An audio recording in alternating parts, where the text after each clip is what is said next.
Okay, I just want to start off by saying thank you so much for taking the time. I appreciate it. I feel like I watched the documentary. I listened to your podcast. I feel like I've been in this like Buffy like aura for. So it's so nice to talk to you. Thank you. Awesome. Thank you. I'm really sick of myself this week. Yeah, I can imagine. Does it get hard? Do you like talking about yourself? Do you hate it? No, I don't hate it because there's always somebody to talk to. If I was talking to myself, I'd get real bored. Yeah, I host a radio show, so I talk to myself often. So I can vouch for that. Yeah. How does it feel for you to have a documentary now come out about your life? Well, there was another documentary in 2012 done by Joan Prouse. That was great. And Blair Stonechild did a biography about me. And then Andrea Warner did a biography about me. So like I say, I know a lot about me by now. It's good. It's good. And what's nice is that they were all different. Quite different. Yeah. Yeah. I was going to ask, how is it, especially working with Madison Thomas on this one? How was that experience? Just wonderful. We just all got along so very well. And what made it real easy is that Andrea Warner, who's a very well-known music journalist, feminist journalist in Canada, she had written the authorized biography of me. So when White Pine came to me and asked, did I want to do another documentary? Originally, I said, no, not really, enough scrapbooking already. Anyway, Andrea wound up being the writer. And between Andrea and Madison Thomas, who's our director from Winnipeg, they just did, I thought, a wonderful job, of doing something quite original, quite different, things I would never have thought of. So it's really nice.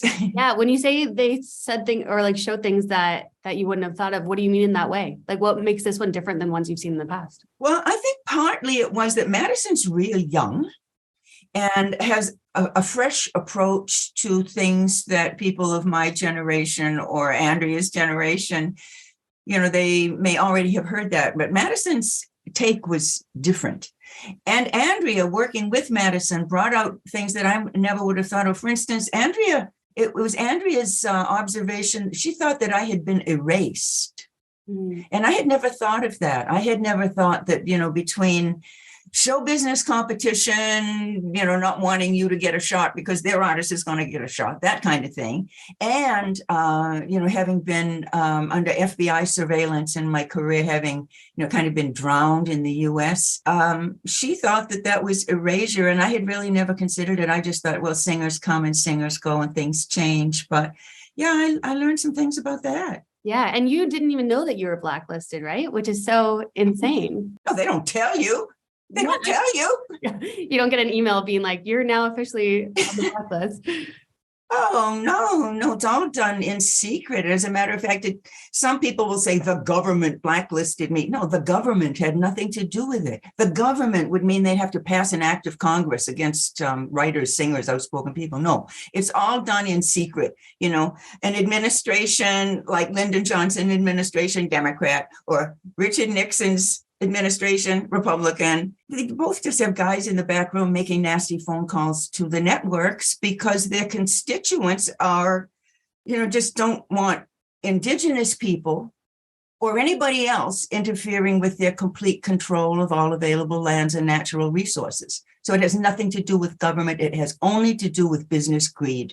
Yeah. And it's done through politicians, but not exactly by the politicians. So it's the same old. It's been going on for centuries. That kind of stuff is not new. And you just have to continue doing your thing, whatever it is, whether you're in front or whether you're in the middle or whether you're behind, it's your life and you do with it as much as you can every day. Yeah, totally. One of the things that I learned, because I've learned so much about you throughout your career, but one of the things that stuck out to me in this documentary is just how quickly things really started working out for you when you first got to New York. It seems like it kind of just took off. Yeah, it kind of did happen fast for me. I never expected to be a singer. I was a songwriter with a degree in Oriental philosophy and teaching, and I thought I was going to India.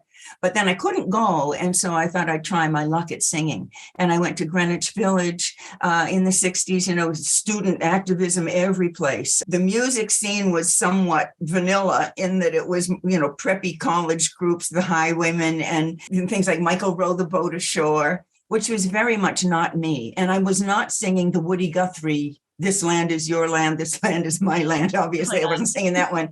So it was the American songbook going on. And so it was not quite ready for songwriters yet, but I was a songwriter. Bob Dylan was a songwriter. He sent me over to the Gaslight Cafe, and things happened for me very fast. Robert Shelton of the New York Times came down and heard me and gave me a great review. And the Gaslight put a big poster outside the venue. You know, it was a coffee house. And so it was quite different from a booze house. Right. It was talk, listen. Underage people can get in. It was not like 21-year-olds trying to get drunk and sniff coke. It was before all of that. It was coffee and a little pot. That's what was going on in the streets.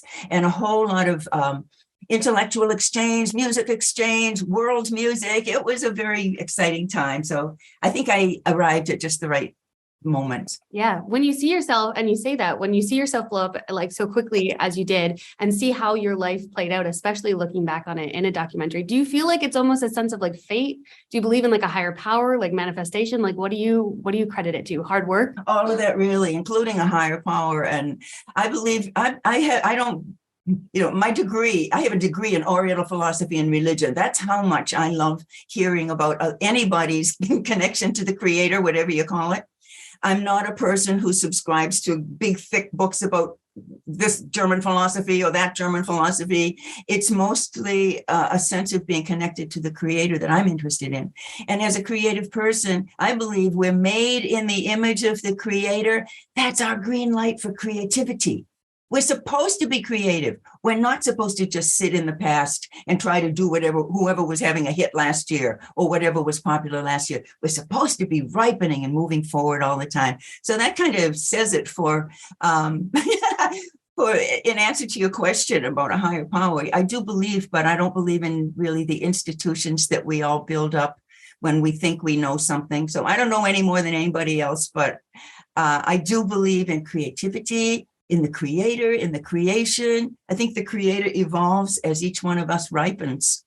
And I think that creative people are really lucky to be able to hold on to their creativity past childhood, because I think we're all creative as children, and then we kind of forget it. Yeah. In the beginning of the film, you speak on that kind of, you say there's two things that you were told that weren't right, that you couldn't learn music and that you were not Indigenous. And then you said those things could have ruined you, but they didn't. Why do you think that they didn't? Why do you think that you just turned the other way and went against that? Because I would go to school, and I found out as an adult I'm dyslexic in music symbology, like Einstein was dyslexic in certain math symbology. Well, anyway, so I couldn't learn how to read music. So I would be in music class and I'd fail because I couldn't read European notation. And so I was told I couldn't be a musician. I was shunned and shamed. I was not allowed to be in a band. I was not allowed to be in chorus. And then I'd go home and I'd sit down at the piano and I'd play fake Tchaikovsky and anything I heard on the radio. So I would just laugh my little fanny off. How can they say I can't be a musician? I'm already a musician without your doggone lessons. Yeah. So also the same teachers were telling me, no, you can't be Indigenous because there aren't any more around here. This was in Maine and Massachusetts. Yeah. So what I found out was that, you know what? Sometimes grownups are wrong. Sometimes the world is wrong and you're right. And that's a very important thing that people don't tell you. Business doesn't want you to know. Grown-ups don't want you to know. Authority figures don't want you to know. It's just a silly, obsolete pecking order thing that we don't really need anymore. That kind of peer pressure and, subtle bullying. So it did not derail me because it was just, I would go home and I realized that they say that I can't be a musician, but guess what? Yeah. So something that, a couple of quickies that I always pass on to people. Some will tell you what you really want ain't on the menu. Don't believe them. Cook it up yourself. I love that. And then prepare to serve them. So it's all three of those steps. Don't believe them. Cook it up yourself. And then prepare to serve them. So it didn't make me mad. It just made me glad that I had the kind of mom who said, I don't know much about Indigenous people. I don't know anything about music, but when you grow up, you can go find out for yourself. So lucky me. Yeah. I had a great mom. Yeah, definitely. Yeah. And I think for a lot of people, they don't make that realization that other people don't know what they're talking about until they're adults. And then when they become an adult, they think like, oh, everyone is just trying to figure it out in the same way that I am. And you, in a lot of ways, in so many different aspects, it seems like you were just so ahead of your time, like decades ahead of your time in so many things. Do you consider that yourself? Do you feel like you were ahead? Well, I think it kind of is obvious about certain things, and people keep playing that up. So yeah, in certain things I was. I had different kinds of opportunities. I came from a different kind of background. I did not drink the pecking order Kool-Aid that most of the people in folk music, their parents were in some kind of business. So they really had a corner on the business. I didn't know anything about the business. So I made a lot of mistakes, but because I wasn't really part of the obvious school of fish, I was kind of swimming around by myself out here. And I did not have a huge career in the middle of my career. I had a huge career, then it kind of went away. I didn't know I'd been blacklisted. And then it came back, and then it went away, kind of like the Bee Gees. I've had several careers. Totally. So yeah, certainly with regard to Indigenous stuff, I mean, when I first went to Greenwich Village, like I say, the American Songbook was very vanilla. It was, people were talking about civil rights and African American people, but nobody was talking about Indigenous anything. And when I was talking about genocide in terms of the North American Holocaust, I mean, people just the comment was, "Oh, the little Indian girl must be mistaken." Right. They just thought, "Oh, she must be mistaken." Yeah. They weren't even willing to get into an argument about it. They just didn't address it at all. So it was total gaslighting for many years, until Truth and Reconciliation in Canada, anyway, just presented all of the information in a bulletproof way: names, dates, serial numbers, what happened, who did it, and how we're going to make things better. And that was such a long period of time because that's just happening now. How throughout that time do you not just become so frustrated? I feel like I would just be mentally exhausted from having to try and teach people constantly. How do you keep the spirits in that kind of way? Yeah. Well, in the first place, even as a school teacher, you don't scold the student for not knowing. Right. That's why you're there. So something big that you would hear about because it appears in headlines. For me, I live through the next day and the day after and the day after and the day after. And I keep on doing whatever I was doing that led up to it. So whenever there's an opportunity for me to do something that I love, adore, support, want to happen, I just go for it.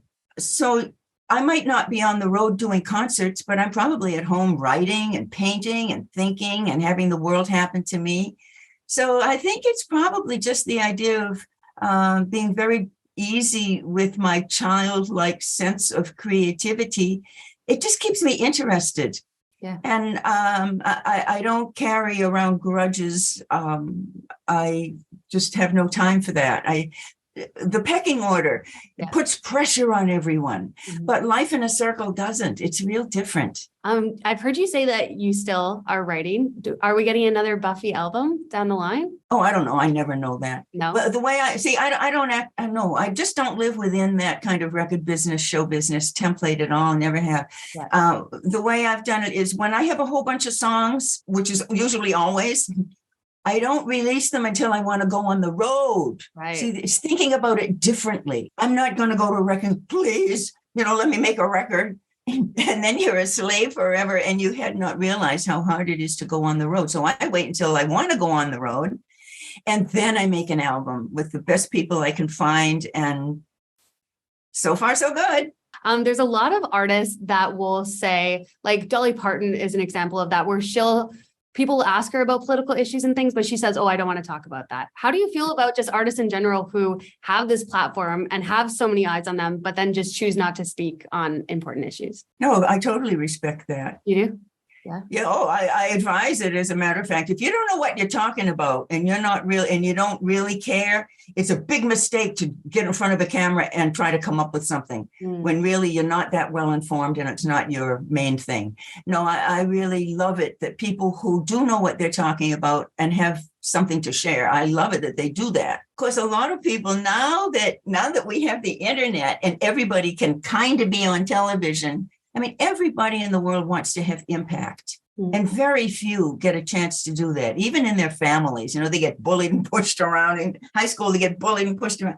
Everybody's trying to have impact. And some people don't quite know how to do it yet. Some people are shooting off their mouths before something has occurred in the head.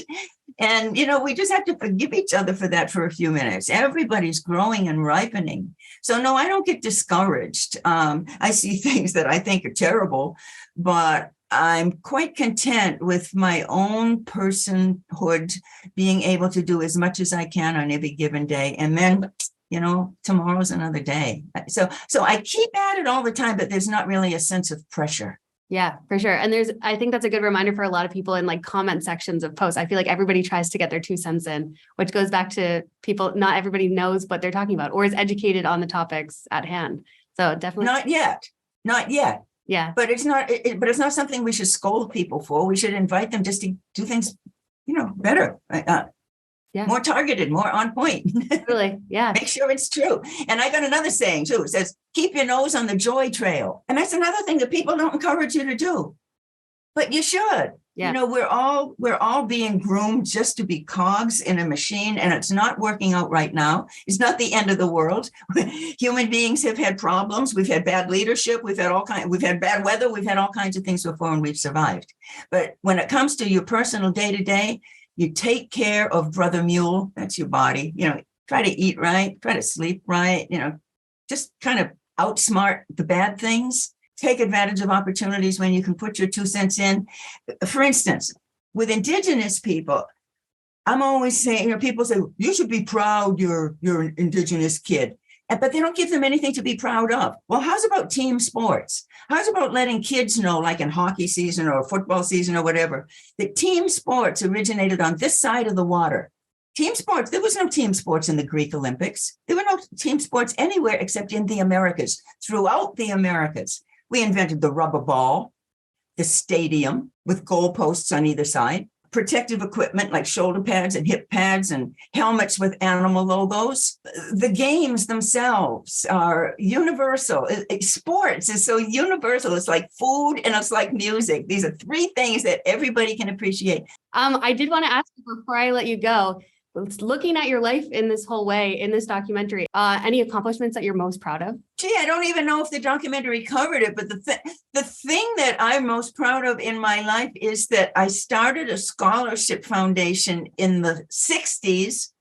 And I found out many years later that 2 of my very earliest scholarship recipients had gone on to become the founders and presidents of tribal colleges. Wow. In their community. So what I'm most proud of is that it's not even something I did, but somebody else took this gift, which is a small gift for me at the time, and they maximized it beyond my wildest dreams. And I don't see how you can do any better than that. Yeah. And that makes so much sense for it to then continue on in so many ways. Oh, amazing, amazing, amazing. Keep your nose on the joy trail. Yeah. And some will tell you what you really want ain't on the menu, but don't believe them. Cook it up yourself and then prepare to serve them and watch what they do with it. Exactly. Have you given a lot of thought to your legacy and what you want to pass on? No. People keep telling me what it is, but I don't know. No, not much. No, you know, it's like when people come to any artist concert, different people expect different things. Some people come to hear my love songs. Some people come to hear Indigenous songs or Universal Soldier or Up Where We Belong. And then somebody else in the audience has a total different playlist. I don't know. Yeah. Help yourself, though. I love that. Something for everyone. Totally. Buffy, thank you so much for taking the time to chat. You are such an icon. So this is so great. Thank you so much. Thanks, Shannon. Thanks so much. Awesome. See you guys.